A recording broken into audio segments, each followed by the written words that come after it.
Okay, you pulled up to your RV spot and you are nervous about how to hook this thing up. Don't worry, I gotcha. If you don't know me, hi, hello, my name is Emily. I am a certified RV repair tech, and this is RV Repair Woman. You have 3 main hookups when it comes to RVs. They are power, water, and sewer, and that's going to be the order that we hook our RV up. So starting with power. We're going to start here because there's a chance that the pedestal that you are about to plug into sucks and you don't want to plug into it.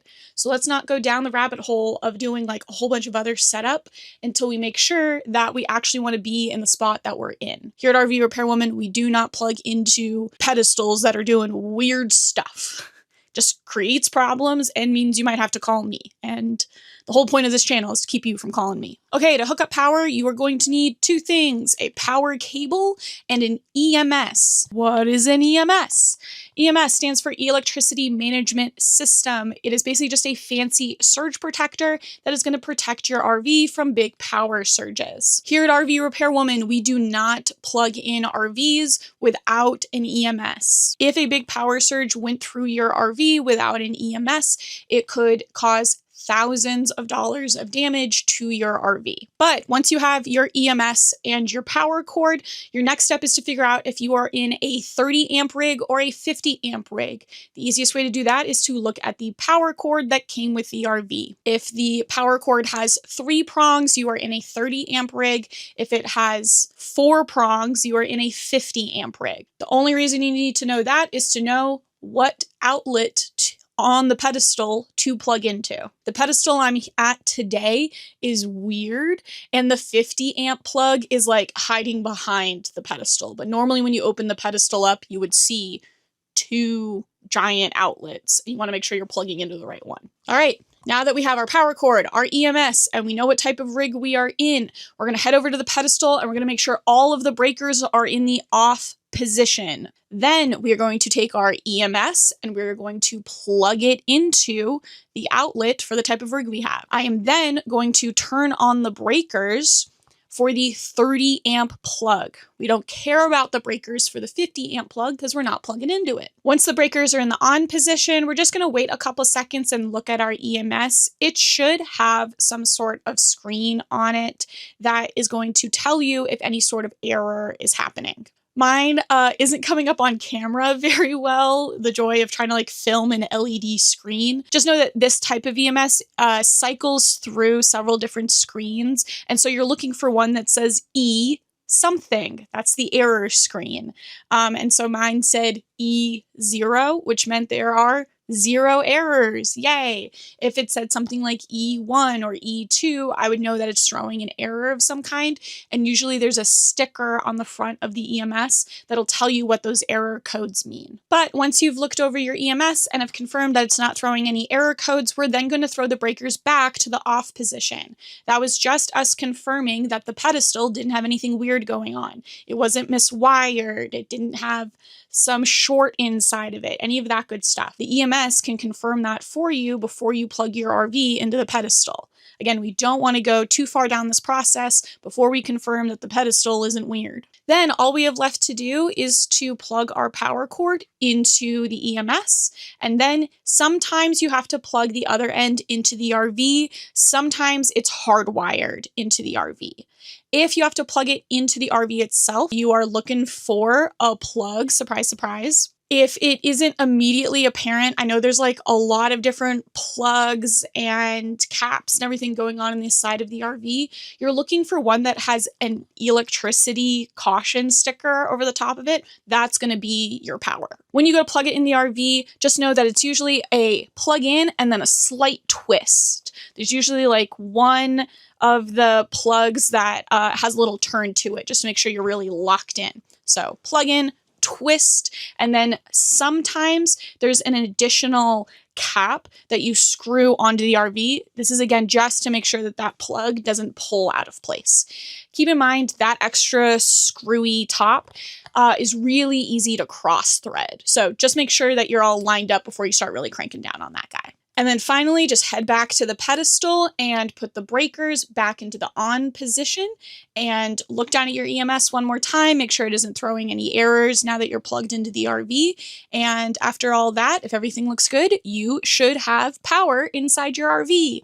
Yay! Pro tip here, once you are all plugged in, I know it is going to be very tempting to have any extra length in your power cable coiled up in a nice twisty cable, so it looks really clean and put together. I understand. Don't do that. This can make the cable get really hot because it's all coiled in up on itself, and that's when you melt things or have some pretty big electrical problems. So I know it's not as cute, but zigzagging it along the ground so that way it's not just like all clumped in one ball is actually the better way to go. I know it looks less profesh, and it feels like very 5-year-old, just like meh looking, but that's actually how you want to do it. Okay, you got this. So just the real fast recap. We make sure the breakers are off. We plug in the EMS. We put the breakers on. Make sure there's no errors. Breakers back off. Plug in the power cable and then turn the breakers back on. I know that's a lot of like breakers on and off. That's just making sure there's no power going into anything while we're interacting with it. This greatly reduces the chance that you ever get shocked by electricity, which I can tell you is no fun. Hey, real quick, if you're watching a video like this, I bet you're relatively new to RVing, and this is just an ask that if you found this video helpful so far at all, please consider hitting subscribe. I've got videos all through this channel to help out RVers like you, giving you the RV tips and tricks that most techs don't want you to know. And I'm almost to 100,000 subscribers, and I'm trying to get there before the end of the summer. So consider giving a click, and let's get back to the video. Now that we have shore power going to the RV, we're going to move on to water. For this, all you will need is a fresh water hose. You want to make sure that this is a clean hose that has only ever been used for fresh water. You will need a water pressure regulator and optional some sort of filter if you intend to be drinking any of this water. If you're feeling like really nervous and this is your first time and the spigot is very close to the power pedestal that you just plugged into, you can go ahead and throw the breakers back into the off position until you have your water hooked up and then turn your power back on, just to make sure that there's less of a chance that water and electricity interact. You really should be fine. But again, if you're watching a video like this and this is your first time and you're really nervous, go ahead, throw that power off. It's okay. Then to hook up your water, all you're going to do is take your water pressure regulator, screw that onto the spigot. Keep in mind, a lot of spigots have a Y coming off of them, so you could attach like multiple things to the spigot if you needed to. So it's okay. You could just attach to one side of the Y. Each side of the Y usually has its own on-off, so one can be just like hanging out with nothing attached to it, and as long as it's in the off position, you're okay. So just screw on the water pressure regulator and then just attach your hose to the other end of the regulator. Take your other end of the hose and screw it onto your optional filter if you're going to use one of those. And then screw your filter, or just the other end of your hose if you're not a filter person, to the RV. Please keep in mind, you are looking for the hookup on the RV that says city water. There will be a very similar hookup that says black tank rinse. You do not want that one. That one's attached to your black tank. And if you turn it on, you're just going to be like pumping water into your black tank as opposed to your sink. Okay. So don't want that one. Also, that one's close to and touching yucky poo water. We don't want our freshwater hose being near where yucky poo water could be. Yay. Once all of your hoses and connections are hooked up and you think they're nice and tight, go ahead and slowly turn on your spigot. Usually they're just like a turn, just like you would for a hose at your home. Sometimes, like this one, they're a fun pull up mechanism, and you sort of feel like you're a farmer and you're at a well. I am such a city slicker, if you can't tell. This was like very fun for me the first time I encountered one of these. Once your water's on, just take a look down your whole hose situation, make sure nothing's leaking. If it is, just tighten it up a little bit, or add some, I call this plumber's tape, but people argue with me what it's called, whatever you want to call it. It's just this tape that you can put around the connection, and then go ahead and reattach it, and it should hopefully help fill any gaps and make it more watertight. You should really only need that on like some old connections. Brand new connections should be able to connect without that tape and be nice and tight. Okay, finally, now that you have power and water, let's move on to sewer. I know this is the one that especially new people are very scared of. For this, you just need a sewer hose that has a clear 90-degree bend at the end. Some people will say that the clear 90-degree bend is an optional upgrade. Here at RV Repair Woman, similar to like an EMS, we're going to say this is non-optional. It just makes the whole process so much easier, so much less likely to make a mess. You want the clear 90-degree upgrade. Then locate where the sewer hookup is on your RV. Usually it's just sticking out under the bottom of the RV. On the RV that I'm in today, it's actually like in one of the compartments. So you have to open up one of the compartments, unscrew a cap, and then wiggle the hose through the hole and then to the actual sewer hookup. But I promise it's that hookup is somewhere in the RV. Then you're going to locate where the sewer hookup is at the spot that you're in. It's usually just a cap somewhere on the ground that looks like this, and the top just unscrews off. It should be finger tight. Then you are going to double check that both the black and the gray tank valves on your RV are closed.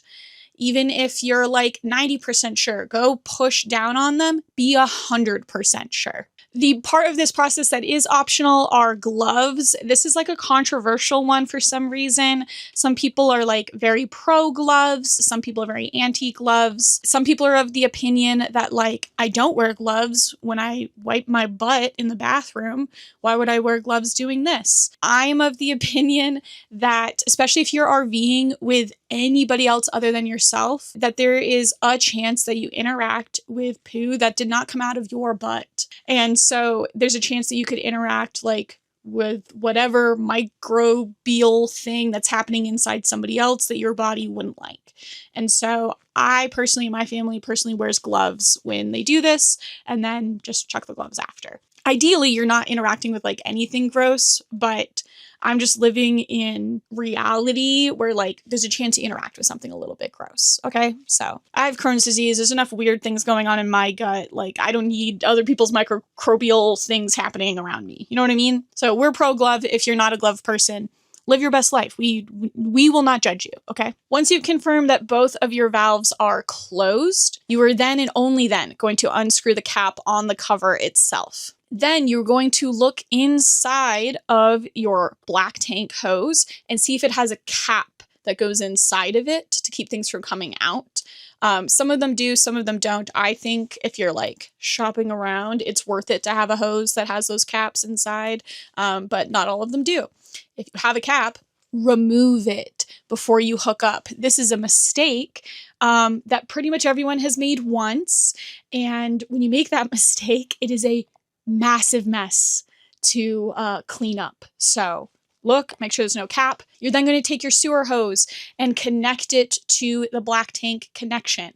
It just goes on and twists just a couple degrees. There should be nubs and there should be hooks, and all of the hooks should need all of the nubs. You're going to take the extra 5 seconds to look around the whole hose and make sure all nubs met all hooks. Then you're going to connect the other side of your hose to the ground. Again, look inside the hose and make sure there isn't a cap on that side. If there is, remove it and attach it to your 90-degree bend. Some of the 90-degree bends screw into the ground. Some of them just place into the ground. So figure out what kind you have and attach accordingly, either screw or place. And then especially if yours is just a place into the hole kind, people usually try to get like a rock or something and lean it against the top, just so there's no chance that that piece flies up and starts spraying poo everywhere. But that's it. Once you have your hose hooked up to the RV and hooked up to the ground, you are hooked up for sewer. Please check the policy for whatever park you are currently in. Some parks only allow you to have your sewer hose out if it is on cute little ramps like this. Some of them let you have it out all the time. So just check your park's policy and just know what the vibe is in your park. When it's time to dump your tanks, which I bet if you're watching a video like this, you haven't done before. Here's how you're going to do it. You're first going to reconfirm that everything visually looks good. You're hooked up, nothing's moved since you were last there. You are then going to open up your gray tank for just a couple of seconds and then close it again. This is going to allow a little bit of water to go through the whole system, and we're going to confirm that there aren't any leaks anywhere. We want to confirm a lack of leaks with gray water, which is water that came from like your sinks, before we throw black water through the system, which is water that came from your toilets. Once those couple of seconds of gray water have gone through and you can see using the clear 90-degree bend that water has made it all the way through, then and only then are you going to open your black tank valve. You're then going to wait for the black tank to fully drain, and you'll know that it's done when you look at your clear 90-degree bend and you don't see anything coming through. And then you will close the black tank. Then and only then will you open up the gray tank and allow the gray tank to drain fully. And then once it's done, which again you can confirm at the 90-degree bend, you'll close the gray tank again. So just to review, little bit of gray, then close the gray. All of the black, then close the black. The rest of the gray, and then close the gray. It's that easy. Editing Emily here. If you don't have those cute ramps for your hose, or if the sewer hookup is on an incline at all from the RV, you're going to want to do this little wiggle dance with your hose after the whole process is done, just to make sure that all of the liquid made it out of the hose before you disconnect it from the RV at all. Just bonus tip here. But that, my friends, is how you hook up your power, water, and sewer to your RV. If you're new to this whole RVing thing and you would like to learn about some maintenance things that you can do in and around your RV that are going to save you some big moolah and headache in the long run, check out this video. And in the meantime, this has been RV Repair Woman. You got this.